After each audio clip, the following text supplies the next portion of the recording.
Welcome to Ripcaster. My name's John Nelson. We're a hi-fi dealer based between Reading and Oxford in the UK, and we're focused on digital streaming products. Today we're going to be taking a look at the Nordost QNET audio grade Ethernet switch. So here I've got a stack of some of the products that we sell. We've got a Moon 390 streaming preamp here, we've got a Lumen T2 streamer here, we've got a Auralic Aries transport here, and we've got a Lin Select Classic at the top. If I spin these round,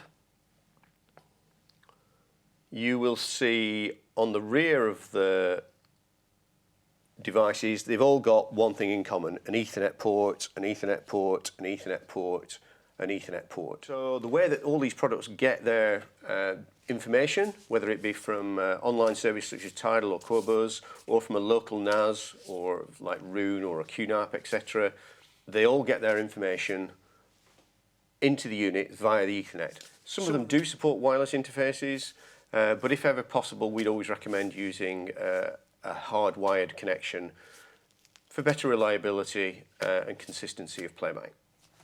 Some of you may know that I started my career in electronics and writing network management software, so I approached this area with some skepticism. Data networks are designed to deliver content from point A to point B without any loss of information.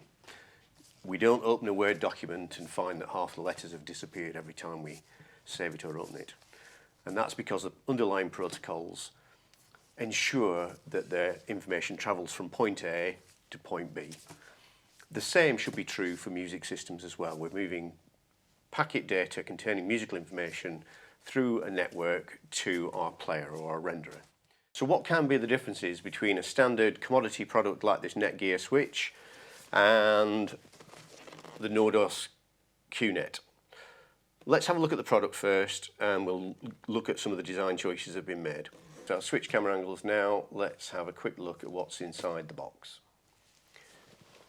It's got an outer wrap, so we'll just slide that off. And then if we lift the lid off, inside we've got a standard power supply with a LEMO connector. We've got the actual switch itself, like so. It's made out of a solid aluminium.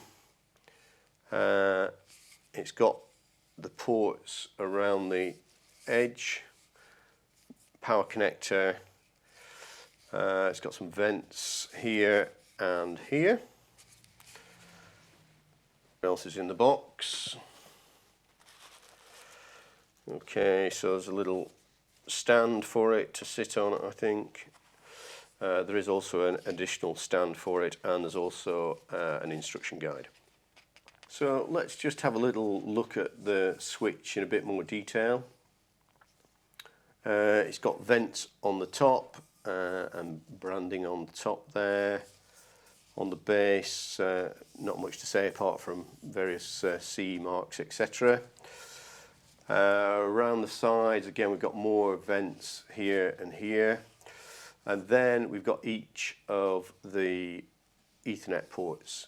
So ports 1, 2 and 3 are gigabit ports. Ports 4 and 5 are 100 megabits per second ports. And then here we've got our power input. This is it's a layer 2 5-port Ethernet switch, specifically designed for audio performance. It's made from a durable aluminium anodized case, and this acts as a heatsink, and it also acts as an electromagnetic shield.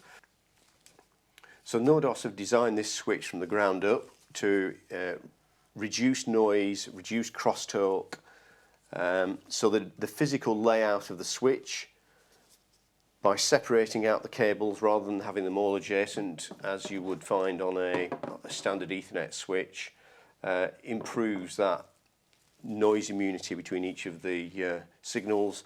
The thick aluminium case, again designed as a heatsink and as a shield. Internally, it's got, I believe, 6 different power supplies, again to reduce crosstalk and provide noise immunity. Correction, it's got 5 independent power supplies internally. So it optimizes signal routes, everything again designed to minimize noise and crosstalk so that that doesn't get injected into your audio equipment. This is the standard power supply that comes with it. It's got a LEMO type connector, and that's got a very positive way of clicking in here, like so. So let's clear the desk and see how we might use this in a practical application in your streaming system. So we've now set up a basic demonstration system on the desk in front of us of what you might find in your home. So here we've got the ISP router.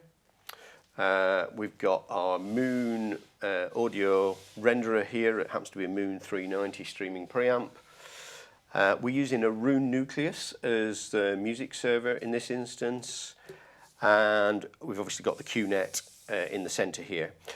We have got it all connected, again, just for demonstration purposes, all on this little 4-way block here. Obviously, there are solutions for power from Nordost and from other manufacturers that we can talk about in another video. But we're using Hemdial mains cables into the Moon, and the rest are just the normal power supplies that come with the QNet, Roon Nucleus, and with our D-Link switch, as it happens to be in this example. Okay, so the first connection I've made is from the router into the QNet on one of the gigabit ports. So we've gone from a gigabit port on the back of the router. Typically these are yellow on modern routers ports into port 1, which is one of the gigabit ports on the QNet. So the next one I've connected is to the streamer. So we're using another Nordost Hemdial 2 Ethernet cable from the streamer into the 100 megabit per second port on the QNet. So lastly, we've just connected the Roon, again another Hemdial Ethernet cable into another 100 megabit per second port in the QNet. And at that point we're good to go. So sources are all going into the QNet. We've got our LAN connection going to our router, our server and our streamer, all going through the QNet switch. As you can see, we've got 2 spare ports here, and they can be used for any other devices locally within the rack. So here you can see our mains power here. We've got a good quality lead going into our streamer, but we do have these noisy switch mode power supplies. And one way to improve all this is to put a linear power supply in it. And Nordost have a product called QSource, which is a linear power supply.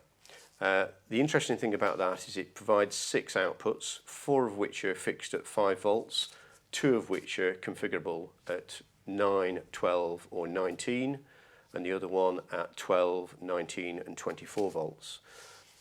So in this instance we will be able to configure the QSource to power the QNet, to power the Roon Nucleus, and in fact to power the router.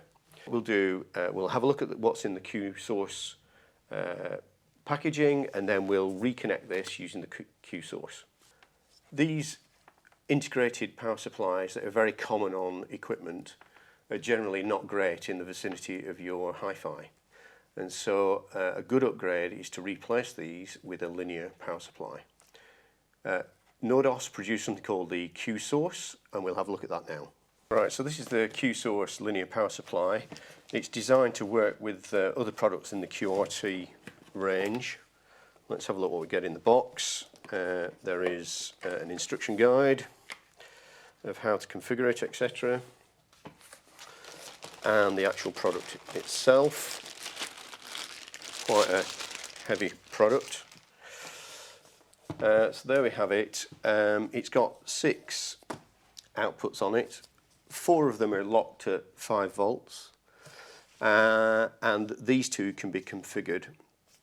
And you've got a range of 9, 12 or 19, or 12, 19 and 24.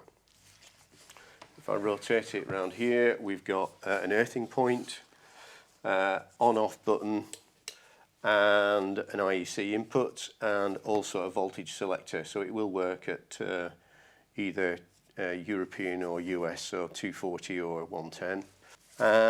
On the bottom, again, we've got this configuration option here. So A,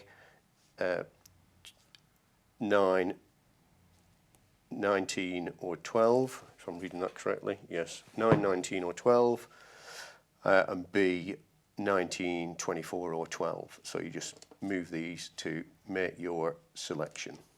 Connect the actual devices that we're going to use using these DC cables. At one end they've got the LEMO connector, and at the other you've got a choice of different connectors. So this is a barrel connector suitable for a room nucleus, for example. Here we have the cable suitable for connecting to the QNET, LEMO to LEMO.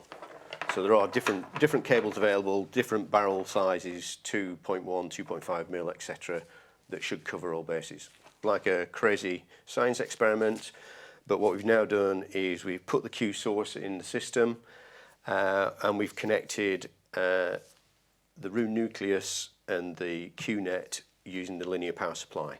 So on port A, I've connected the room nucleus. The standard room nucleus is a 19 volt power supply, so that's been configured as 19 volts. The standard QNet power supply is 9 volts, so this port has been configured as 9 volts. I don't happen to have another cable for this, but we could use any of these 4 spare 5 volt ones to power this router in this instance. Alright, so what does it sound like? If you've got a high-end streaming system, I do recommend you visitors and come and have a listen to this. Suspend your skepticism and listen. They do make a difference, and it's a worthwhile upgrade. If you'd like to try QNet and Nordost cables in your system, then please get in touch and we'll try and arrange a home demonstration for you. I hope you enjoyed the video. Please leave any comments below and like and subscribe as always. Thanks for watching.